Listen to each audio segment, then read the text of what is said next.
Christmas പരീക്ഷയുടെ time table അശാസ്ത്രീയമെന്ന് അധ്യാപകർ. തൊട്ടടുത്ത ദിവസങ്ങളിൽ പരീക്ഷ നടത്തുന്നതും ഒരു ദിവസം 2 പരീക്ഷകൾ തീരുമാനിച്ചതും വിദ്യാർത്ഥികളെ മാനസിക സമ്മർദ്ദത്തിലാക്കുന്നുവെന്നാണ് അധ്യാപകരുടെ ആശങ്ക.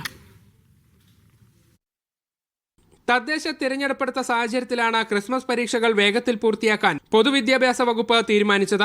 ഒരു ദിവസം 2 പരീക്ഷകൾ നടത്തുന്നതിനോടൊപ്പം തൊട്ടടുത്ത ദിവസങ്ങളിൽ പരീക്ഷകൾ നിശ്ചയിച്ചുമാണ് ക്രിസ്മസ് പരീക്ഷയുടെ ടൈം ടേബിൾ പുറത്തിറക്കിയത്.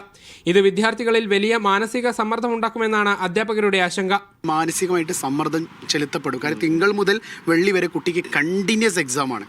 അപ്പോൾ സ്വാഭാവികമായിട്ടും ഈ ഒരു ചെറിയൊരു സൊല്യൂഷൻ മാത്രമാണ് ഇതിൽ വരുന്നത്. ചെറിയൊരു കാര്യം തിരുത്തിയാൽ തന്നെ ഈ ടൈം ടേബിൾ കുറച്ചും കൂടി കുട്ടിക്ക് ഹെൽപ്ഫുൾ ആവും.